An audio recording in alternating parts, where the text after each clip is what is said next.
Hello, everyone. Welcome back yet once again for our Christian History Chronicles, of where we get an opportunity each month to have a much deeper, wider conversation with people who know about their particular subject matter and who come in from all different shapes and sizes and forms and places as it relates to Christian history. And today we are particularly glad to have Professor Ron Rychlak here to talk with us a little bit more. Rychlak, I said Rychlak, sorry.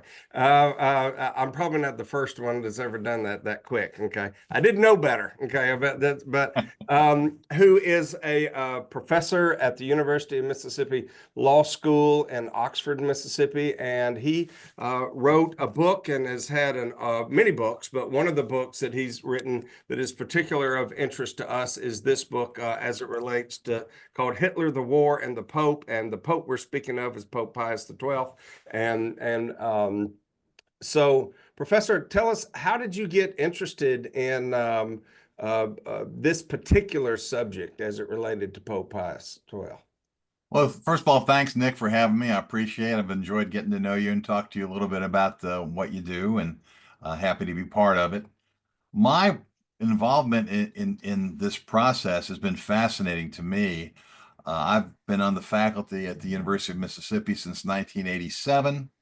I had a very dear friend. It was kind of one of those interesting relationships. He and I were friendly arguers about almost everything. George Cochran, he unfortunately has passed away now, but our Innocence Project Center at the university is named after him. He was a legendary professor and a very dear friend. But also one of those guys who would needle me and we'd go back and forth. And he's the one who said one day, so knowing I was Catholic, he was not, he said, the Pope was a Nazi. And I've had even friends who questioned me that. My formal Catholic education ended after second grade. I went to Catholic school for first grade and second grade. My my dad had an argument with the priest principal in the Catholic school, pulled me out, put me in public school, and I remained in public school until I got through high school. And college, I went to Wabash College, which is not a Catholic school, Mm-hmm. and I went to Vanderbilt for law school, which is not a Catholic school. So I did go to Sunday school through fifth grade when we lived in St. Louis. But in terms of like having deep knowledge about these things, I was not well informed. But that's a fascinating assertion, right? The Pope was a Sure. Nazi. Uh, and by the way, because of the friendly arguing relationship with this guy, I was suspect of the accusation, what he accused the Pope of. But I went to the local public library, the Oxford Lafayette County Library here in Oxford. And the first book I found that talked about Pope Pius XII said he provided ambiguous leadership. Mm. Okay, what does that mean?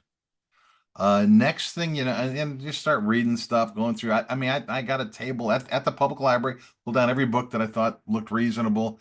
Didn't get much from it. Soon I was up in the university stacks. And here's where it gets interesting to me, because I find two books. One of them says he was the only voice in Europe who stood for the Jews. He was the rescuer. He was the hero. He stood against the Nazis, unlike anyone else. Another book said he should have been tried at Nuremberg for collaborating with the Nazis. Wow. Literally, and these two books, these cannot be correct. Yeah, they can't both be right. So I started, seeking out books. This would have been in the late 1990s. So when I say I did computer research at that time, it probably was LexisNexis was a program that we had through the law school. So I could search news articles that way. Not like it is today with Google and everything, but I did that. I started getting books, trying to acquire books, trying to read more and learn more, largely to just answer the question that George had posed to me. Just your own curiosity by this My time. own curiosity. I Right. was not, this was not something law professors do. This was not at all typical research and so I considered it my weekend and evening project. I did not consider this to be law school related work. And so I didn't work on it at work. This was sort of evenings and weekends. And again, I wasn't setting out to write a book. I was setting out to answer a question. Uh, Eventually, I don't know exactly how long, maybe a year or something, or maybe even a little more. I finally decided that I had answered it in my own mind, and that he was, in fact, a good man, and things had been misunderstood. And I wrote a um, column, more than a column. It was like a full newspaper page. There was it's changed names now. I think it's called Mississippi Catholic Today, but that time it was called Mississippi Today. But it's the diocesan newspaper for the Diocese of Jackson. And I wrote basically a full page article, um, just laying out what Pope Pius XII did to help the Jews, how he stood against the Nazis, what he what he did. And I that got published, and I showed it to George, and that was probably it. I mean, I had taken meticulous notes as I did the research for this year or so. What I often would do if I check out a book out of a library, I would take post-it tabs, and when there were pages that had good information, I would put them on there, and then I would photocopy those pages, and then I would have my wife or my secretary help stick those together, type them up so that I had a sort of a file. But I also was now done with it. I had done what I set out to do. And Mm. my notes set untouched for about a year. I did not really, because I wasn't out to write a book. And then for the only time in my life, I had a health issue. I got Bell's palsy. Bell's palsy. I mean, there was a reference to it in a Seinfeld. It's like the only time Yeah. I've never seen anything. But a gland in your neck enlarges and it squeezes nerves. Half your Right. face goes numb. It's Right. weird.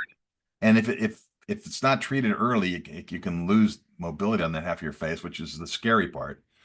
But I also get very fatigued. But so I was able to go teach my class in the morning, but then the afternoon I was really wiped out, and I went home. The university had just provided the first laptop I ever owned, and I would go home and I got all these notes kind of in my computer, and I started jiggling them around and ordering them and putting them in structure in place. And so there was about 2 months where I was like this, where I could kind of just go teach my class on it. I went home and I, at the end of those 2 months, I had the basic structure of the book. And it had a lot of rounding out to do and other things to do. I understood that, but I now had what I understood was going to end up being a book. So I started working in that direction. I eventually came up with a manuscript. I showed it to George, my friend who started this whole thing. He showed it to Wilbur Colomb from Columbus, Mississippi, who's a publisher. He had a publishing company, still does, I believe, called Genesis Press, primarily specializes in romance novels. Hmm. But but he ended up picking up my book, which was later then acquired. He's then later sold it to Our Sunday Visitor, a Catholic publisher. So it's been out with two different publishers. Um, but when I rounded the book out and got it all ready to go, it's at Genesis Press waiting to come out. So this would have been 1999 when the book Hitler's Pope comes out by John Cornwell, a British journalist. Mm. And Hitler's Pope is 180 degrees different from Hitler the War and the Pope. And so, okay, well, one of the first things I did, of course, I got a hold of it and I read it, and I ended up writing a review of it for a magazine called Inside the Vatican magazine. And Okay. I always joked it must have been read Inside the Vatican because shortly thereafter I get a call from the Vatican. And this is where it's amazing to me what happens. The people who are at the head, the top two guys, Father Peter Gumpel and Father Paul Molinari, who are the judge and the investigator in the sainthood cause for Pius XII. Oh, okay. They invite me to Rome and they say, we're going to give you the materials John Cornwell had, and we want you to tell us whether he was honest. I'm going to Rome. I'm excited. My wife is coming to Rome, and we brought our son with us, and it was and they would go. My son and wife would go sightseeing every day, and I'd go to this little office they gave me in the Vatican. But here's the thing: what they had given John Cornwell and what they gave me was, in essence, two sets. Really, it's the same thing: a handwritten version and a typewritten version of interviews that they had done with witnesses in the Pius XII sainthood cause.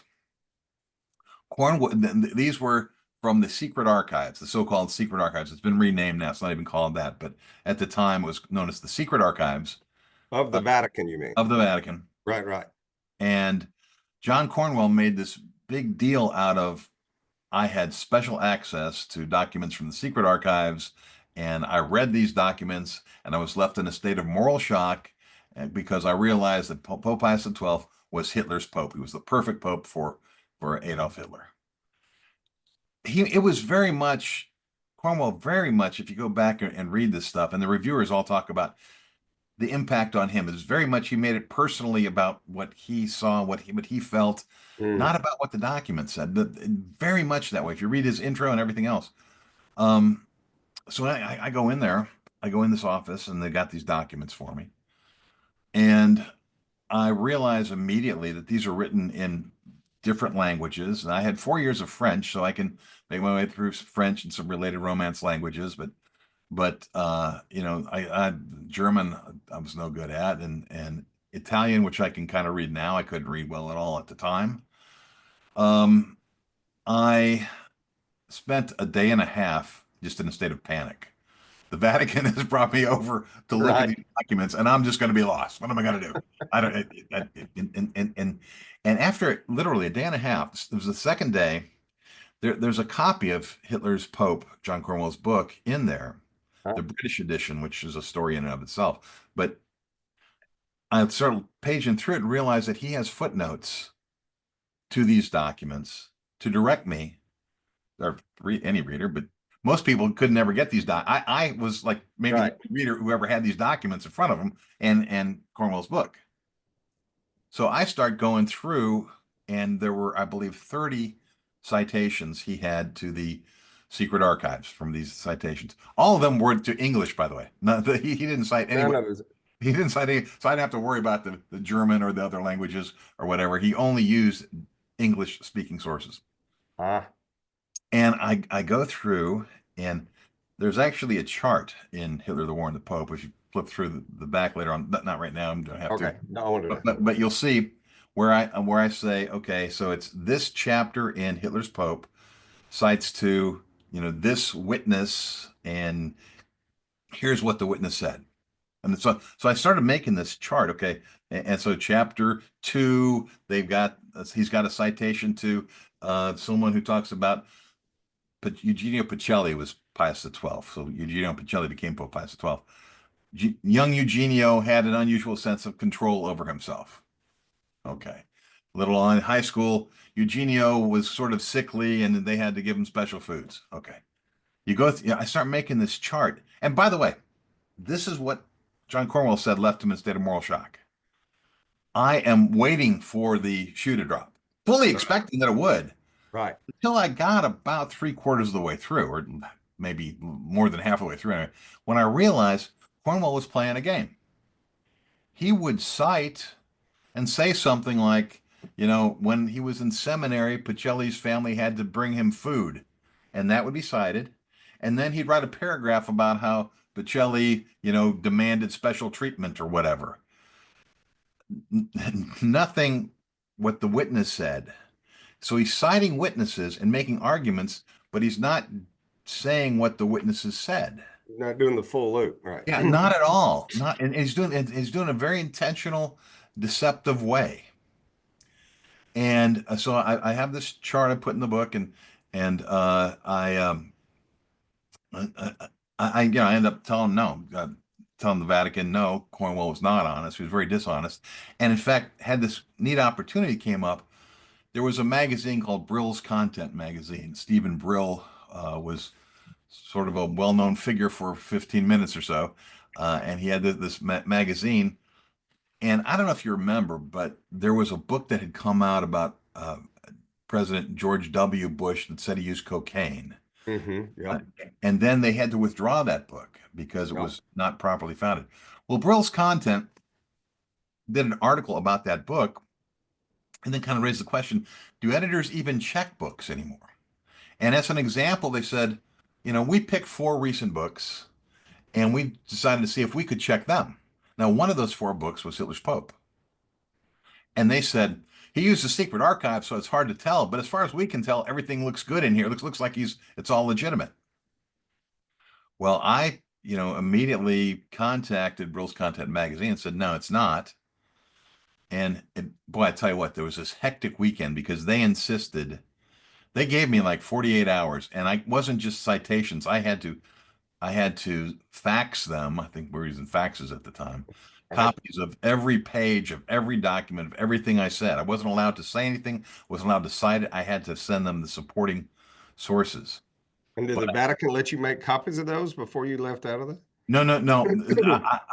Just your They did not let me make copies of them, but it was citations. These are citations to other things. I got These, yeah. So non-Vatican sources. I would say, um, here's what this author says. Here's how these things are explained, and had to do all those things.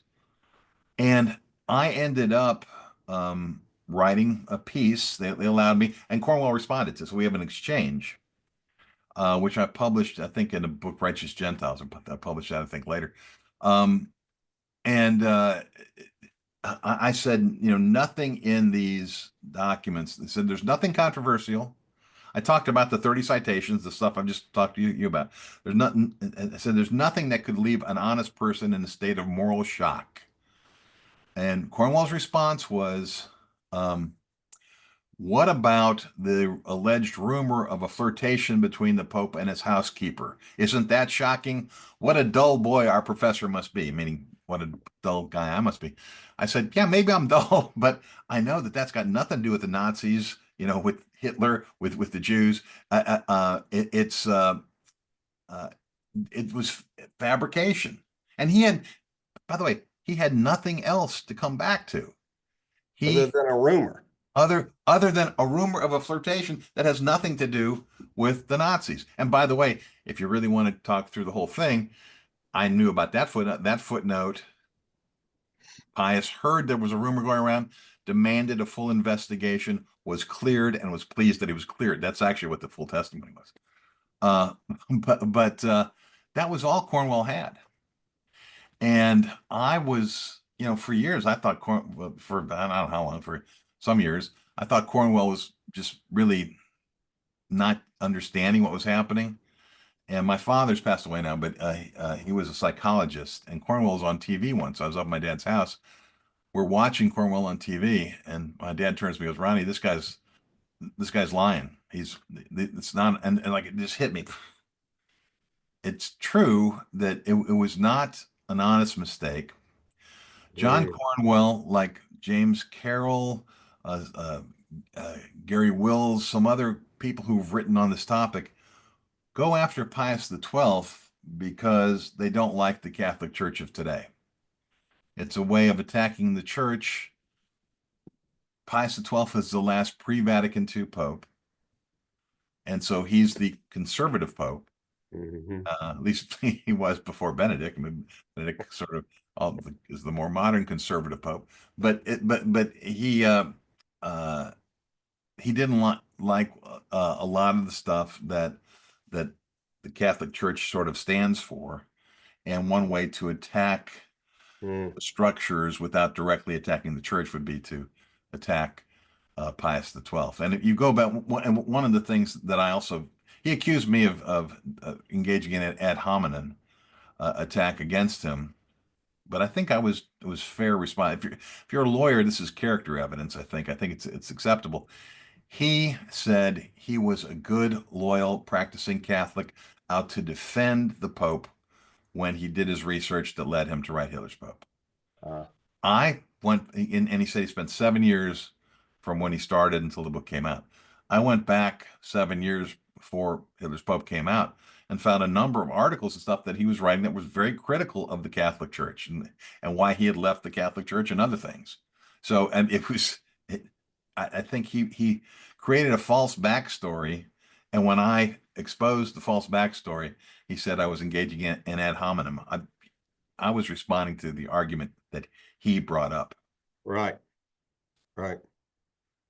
So, so anyway, I mean that's sort of my story. You know how I got involved in doing it, why I got involved in writing the book. There are a lot of other whys and wheres and how tos involved that I'm happy to go into. But what's your next question? Well, I mean, a couple of things. One is I think it's just really interesting that, you know, first off, you get a call, you know, from the Vatican, you take the call, right? I mean, so that's not a that's not, even some old hard shell Baptist would be taking that call. Okay. So I mean, there's a sort of a story there. I was getting ready to go into class, and I'm back going to class, and the call it's the Vatican, and I know this may be more than 2 minutes, and I know that if I'm more than 10 minutes, my class isn't going to wait for me. I start kicking on the wall to get the guy next to me to come around, John Zarneski. He's a dean at Ave Maria School on that. But it made enough noise. He finally came around. I said, "I'm talking to the Vatican. Go tell my class to stay." So I did. But you know, it got to a point where it was fairly routine for me to have calls with the Vatican at least weekly, and maybe more than that. It was in the height of a lot of this work. Wow, that's really cool. Our good mutual friend Jeffrey Yost, who sits on our a governing board that governs the Center for Christian History, says, you know, the one thing about Ron is he knows some big time people. Not only does he actually know the Pope, he also knows the commissioner of the Southeastern Conference. So if you want to know about high end, this guy's high end. So, but I thought it was interesting to when you were saying that when you got the call from uh, uh, is the term the judge and the other of the There's the postulator and the relator. okay. Postulator would be the one who puts forth, who's sort of the advocate in the case, I got you. and the relator is the investigating judge, European model. Okay, and that's for anybody that might be considered for sainthood, whoever it would be, right? I mean, Yeah, that's just kind of the standard. but it won't always go to those. There are different relators and postulators for now. I think like Gumpel told me he worked on a few hundred cases at least. Wow. And he told me he didn't approve every one. There were several that he turned down. Several that a lot of times there's a cult of popularity around someone, and they wanted to make him a saint, but they're pretty rigorous standards. Sure. All right. So, but their call to you was, don't come in here and give us a good law school brief backup so we can go out and defend or set the record straight, or they're just like, hey, we let this guy or whoever let Cornwall in to be able to check this out. How in the world does this guy come up with something totally different than that? So would you go give us another set of eyes? And I just think that's really that's really cool on a bunch of different levels, right? It was about finding the truth, right? I mean, we just want to know if we missed something, we need to see it. We don't think we did, but help me see that, right? And the way it's presented that way, that made it scary to me, because I realize now that they're paying to fly me, and I wasn't paid, but they cover my expenses. Right. To go over there. They're spending a lot of money for me to go over there for a week and look at this stuff. And I, literally for a day and a half going, oh my gosh, I'm not going to be able to do it. What am I? And then I don't have to. I don't want that meeting, right? I don't have that meeting. Right. Yeah, to come back to that. So tell us about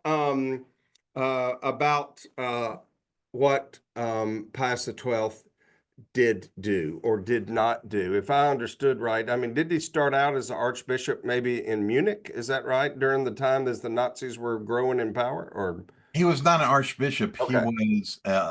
He was in essence an ambassador. The Vatican has nuncios, not ambassadors. It's actually because the Vatican. It's a long story here, but the Vatican nuncios existed before ambassadors did. The Vatican has a long history of international relations. So, but and think of it as an ambassador. He was originally accredited to part of Germany, later expanded to cover all of Germany. But he was in Germany in the 1920s when the German soldiers came back from World War One, feeling they had been betrayed by the government, and that leads to the uh, grumpy feel, the bad feelings from the Nazis and Hitler, and they're actually in Munich at the same time. I mean, Pacelli is watching this stuff evolve. He wrote back to the Vatican twice, I think, and I might miss the years exact, so I don't want to say, but I think 23, I think, was the year he talked about Catholic bishops. He named some who were setting a good example by standing up for the Jews and for the Catholics who were being persecuted by this group that came to be known as the National Socialists or the Nazis. They were not known by that term at the time. And in fact, there's a sort of famous. I say cited often. I think we actually may have some more by now, but of the first 44 speeches that we had records of Pacelli giving in Germany during this time, in 40 of those 44, he condemned racism, nationalism, the things that in fact were fundamental to Nazism as it was emerging. I mean, he very much stood against that. He also had to contend in 1919 with a brief communist revolt that took over. That actually, his nunciature, which would be like the embassy, was sprayed with machine gun fire. So, very disruptive, very time. But Pacelli came to understand Germany in a way that a lot of other folks would not in that era have known. So he knew and he saw and he understood what a threat Adolf Hitler truly was. Yeah. So how does he take that then with that knowledge of being on the ground, eyeball witness, seeing it, understanding it, speaking out against it?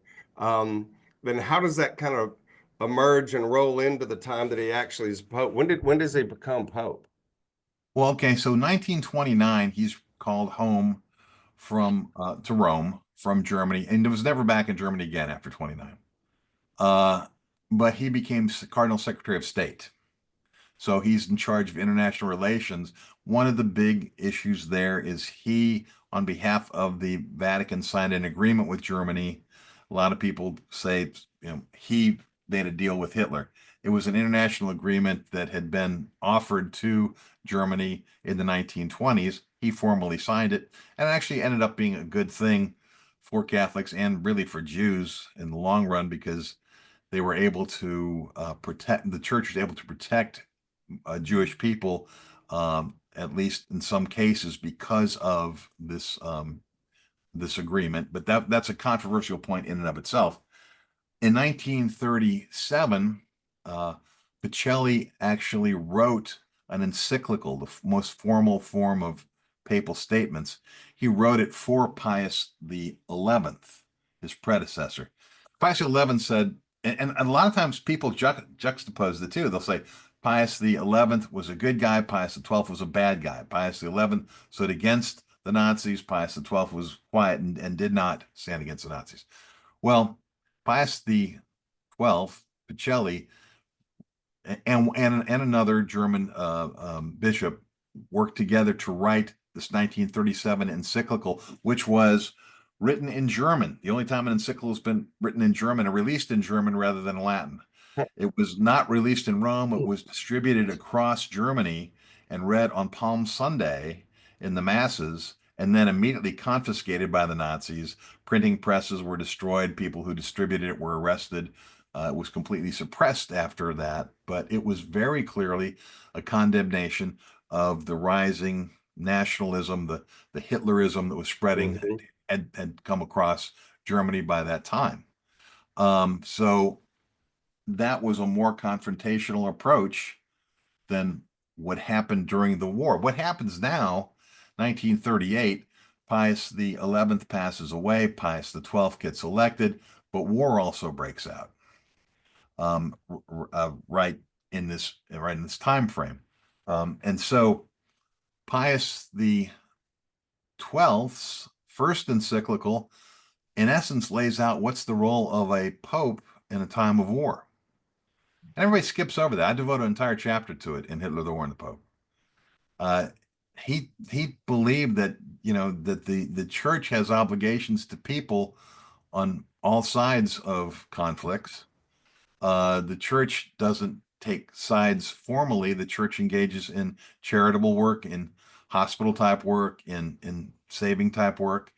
Uh, I think he laid out exactly what he thought was appropriate for the church. And you can argue maybe, you say maybe the church should do something different. But he laid out in advance, here's what I think a church should do. And that's what he did throughout the war. He did not repeatedly go to the bully pulpit and condemn Nazism. That's what raises the issue. A lot of people think he should have. Some people think it could have been better. He has reasons to think that it would not have helped, and we'll talk about those in a few minutes. But he did what he could for rescue type work, trying to minister to Germans who are brought up trapped in this. Even there were a lot of AWOL German soldiers. It was one of the big dramas, one of the big issues. If you're in an occupied area and a German soldier knocks on your door and maybe a church door and saying, "I'm seeking refuge. I've gone AWOL. I don't want to be part of the Nazis anymore." Do you let him in? But there were, in fact, even in Rome, there were AWOL German soldiers. There were behind enemy lines trapped Allied soldiers. There were Jews. There were gypsies. There were homosexuals. There were all of these different groups that are seeking refuge and hiding out. And the church is with different ministries in different ways in different buildings, sheltering and helping and doing what it can to help everyone who's being persecuted by the Nazis. If Pius XII had spoken out, could the church have continued to do that? I think Pius XII thought not, and there's a few different pieces of evidence. One is when Poland was occupied, Pius wrote a strong condemnation of the Nazis that was smuggled into the bishop, Prince Sophia, who was still in Poland at the time, and presumably to be read publicly. A letter came back to Rome from Sophia that said, "Holy Father, thank you so much for your leadership. The people of Poland will never forget what you've done, what your prayers mean, what your work means. However, if I read this statement, people will die. So I'm not going to read this statement." Similar thing happened in Holland. When the Nazis came into Holland, the Catholic and Protestant leaders got together and said, "We're going to issue a statement that says, we know what you Nazis do. We're not going to put up with it." The Nazis said, "If you do that, you'll regret it because we'll make things worse than ever." The Catholics went ahead and made a statement. Catholic bishops did. The Protestants did not. The Nazis then said, "Okay, up until now, if you had if you converted, if you had a baptismal certificate, we would recognize a person as being a Christian and not deport them. Henceforth, we will not recognize Catholic baptismal certificates. So a Jewish person with a Catholic baptismal certificate is our worst enemy, and we'll send them off as soon as possible." Edith Stein, who later became Saint Teresa Benedicta of the Cross, is one of those people who was shipped off and killed Really? in this process because of that. Now that comes back to the Pope, and but this is one thing that was interesting when I read those testimonies. This was interesting because I'd heard this story. The story is reported in a couple of different books that says Pius XII was preparing to make a strong statement against the Nazis when word of Edith Stein and what happened in Holland came back, and he went over and he burned the letter he had begun to draft. That was a condemnation of the Nazis. And I'd read that, and I thought, yeah, that sounds a little far-fetched to me, to be honest. But when I read those testimonies, when they invited me over to the Vatican, and I went through there were three witnesses who testified under oath that they saw that happen. They were in the room, and it did happen. So, um, whether I have no reason to question them. I guess it did happen. But I mean, you see now where Pius is. If you speak out, people die. If bishops speak out, they die. If I don't speak out, I can save a lot of people, and we are saving a lot of people. And there's a whole lot of rescue work going on. If I Sure. speak out, we will lose that. That'll be gone. And will there be any benefit to it? And I go through one chapter in my book talking about what if he made a statement. See, I mean, there's no free speech in any Nazi area, any Nazi occupied area. I mean, the impact lasts for about a minute, and the retaliation wipes everything out forever. So, for historical purposes, we could say, gee, what a great leader he was if he had made that statement, even though it causes more people to die, rescue efforts disappear. Um, that's the problem. Well, and that's and is that what most of the other books are focusing on, or that is a component at least of the other books that, hey, you should have stood up for what was right. You should have stood out there and made an international stink about it. And your Yeah. silence is basically um, a support, for lack of a better way of saying it, et cetera, et cetera. And instead of really being able to understand, well, what was going on? What did the witnesses who were there have to say about all that, which is part of what you were able to see when you were able to go into that archive. And that's exactly right. And so it's always a little bit funny to me. Um, I, in a different book, wrote a chapter about this, about how the goalpost is always shifting. I mean, one critic will say Pius was afraid of Hitler. Another one says he likes Hitler. He was an anti-Semite. He wasn't an anti-Semite, but he only was concerned about money.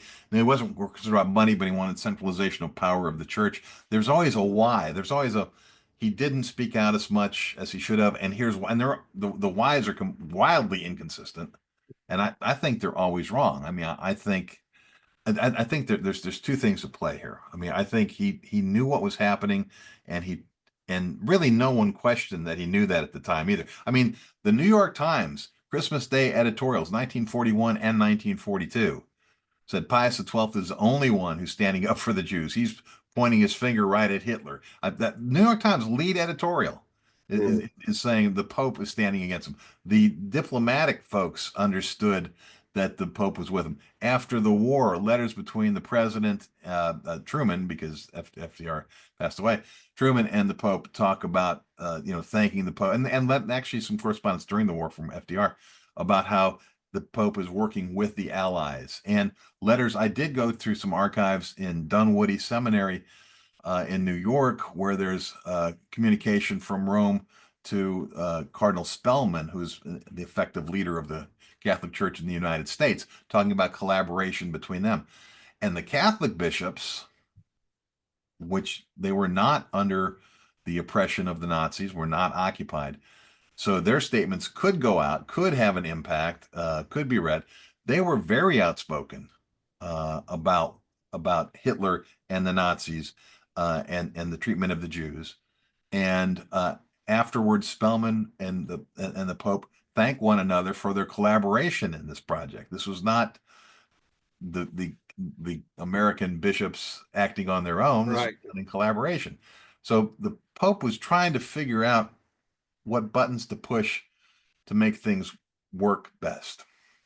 But some of that really had to be, wouldn't you guess, because of his background and being in this nuncio position, that really kind of understood this whole idea of, international politics and how it works and kind of how things fit, and how do I bring my faith piece into a component of all of that to make sure that all of that is, as compared to maybe somebody that was maybe only a theologian. I say only, I don't mean that in a pejorative way, Yeah, but I right. mean just maybe Sure. that was what their background was, and they could do theology, and talk about St. Augustine till they were blue in the face, but did they really understand the nuances sometimes that go on in the greater part of international politics because of that role? Surely that had to play into his thought process. No, absolutely. I mean, he's aware that every statement he makes has ramifications, not only for him, not only even for Rome, but really across the war area, the Nazi area for really the whole world. Let's face it. And so being aware of Hitler, having seen the rise of the Nazis, he wasn't fooled about what they were. He was taking a realistic approach to what he Mhm. could accomplish and what he could not accomplish. Well, he didn't have to read somebody's report Right. other than his own, right? Other than his own notes, to be able to tell you what he really, really knew about all that to do too. So, In 1935, he called Nazis uh, uh, false plagiarists with the pride of Lucifer. So again, he's Secretary of State. There, he's not. He was more outspoken, but it was not a time of war. I mean, once you're in a time of war, things are different than when you're in a time of peace. wow, really fascinating book. We're going to put a link to all this in the show notes as well for people who would like to read more and know more and learn more about the book that uh, Professor Rychlak, thank you so much for taking time with us today. This is really interesting. This is the kind of thing that we are doing on our Christian History Chronicles. And so for those who would like to have continually weekly updates about things going on in Christian history, we would hope that you would go back and hang out at our website at the Center for Christian History.com, or as well find us on Spotify or on Apple for our weekly podcast called This Week in Christian History. So we appreciate you and appreciate your time today. Thanks for the work that you did. Thank you, Nick. I appreciate the opportunity.